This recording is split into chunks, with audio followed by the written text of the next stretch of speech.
22 দিন সাগরে মাছ শিকারে নিষেধাজ্ঞায় পটুয়াখালীর রাঙাবালিতে ঘাটের পরিস্থিতি ও জেলেদের খবর জানাতে আমাদের সাথে যুক্ত হচ্ছেন কামরুল হাসান। রাঙাবালিতে জেলেদের সর্বশেষ পরিস্থিতি আসলে জানতে চাই, কারণ কিছুক্ষণ আগে আমরা প্রতিবেদনে দেখছিলাম মাছ ধরার যে এখনকার যে পরিস্থিতি যাচ্ছে সেটি নিয়ে অনেক জেলেরাই তারা কিন্তু নানা ধরনের অভিযোগ তুলছেন। মৎস্যজীবীরা কি বলছেন? জি রয়েল, আশ্বিনী পূর্ণিমা ও অমাবস্যার সময় মা ইলিশের ডিম ছাড়ার উপযুক্ত সময়। সাগরের নোনা পানি থেকে নদীর মিঠা পানিতে এসে ডিম ছাড়ে মা ইলিশ। এই সময় ইলিশের প্রজনন, উৎপাদন ও বেড়ে ওঠা নিশ্চিত করার জন্য সরকার 22 দিনের নিষেধাজ্ঞা আরোপ করেছে।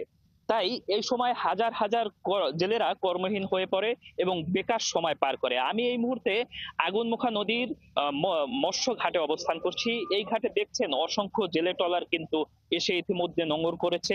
নিষেধাজ্ঞা মেনে তারা রাঙাবালী উপজেলার বিভিন্ন মৎস্য ঘাটে এইভাবে অবস্থান করছে।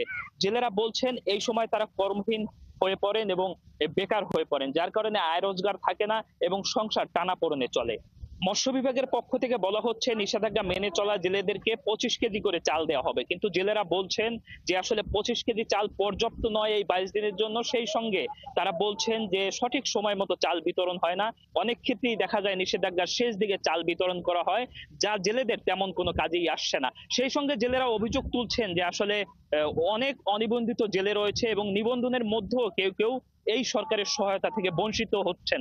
তার বদলে অনিবন্ধিত এবং অপেশাদার কিছু মানুষ রয়েছে যারা আসলে জেলে পেশার সঙ্গে নিয়োজিত নয়, সেই সকল মানুষ এই সুবিধার অন্তর্ভুক্ত হয়ে বছরের পর বছর সুবিধা ভোগ করছেন, কিন্তু প্রকৃত জেলেরা এই সুবিধা থেকে বঞ্চিত হচ্ছেন এমন অভিযোগ কিন্তু বছরের পর বছর ধরেই জেলেরা করছেন।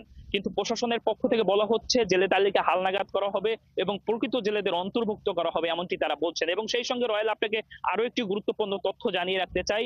আপনি জানেন আমাদের প্রতিবেশী দেশ রয়েছে, আজ থেকে বাংলাদেশে 22 দিনের নিষেধাজ্ঞা শুরু হয়েছে, অথচ 2 দিন আগেই প্রতিবেশী দেশ ভারতের পশ্চিমবঙ্গে 2 দিন আগে নিষেধাজ্ঞা শুরু হয়েছে 11 দিনের জন্য। আমাদের নিষেধাজ্ঞা শেষ হওয়ার ঠিক 13 দিন আগে কিন্তু পশ্চিমবঙ্গের নিষেধাজ্ঞা শেষ হবে। সেক্ষেত্রে গবেষক এবং বিশেষজ্ঞরা বলছেন যে এই একই বঙ্গোপসাগরে দুর্নীতির কারণে আসলে জেলেদের সমস্যা হতে পারে এবং বাংলাদেশি জেলেরা মাছ শিকার থেকে বঞ্চিত হতে পারেন, এমনটি কিন্তু তারা শঙ্কা করছেন। এই ছিল আসলে রাঙাবালী থেকে সবশেষ। কামরুল হাসান, আমরা জানতে পারলাম আপনার কাছে সর্বশেষ পরিস্থিতি। আমরা আশা করবো এই নিষেধাজ্ঞা আসলে কার্যকর হবে এবং গতবার নিষেধাজ্ঞার পর আমরা যেরকম এই সময় আমরা মাছের যেরকম সংকট দেখতে পাচ্ছি, পরবর্তী সময় সেটি হবে না। ধন্যবাদ সময়টুকু দেওয়ার জন্য।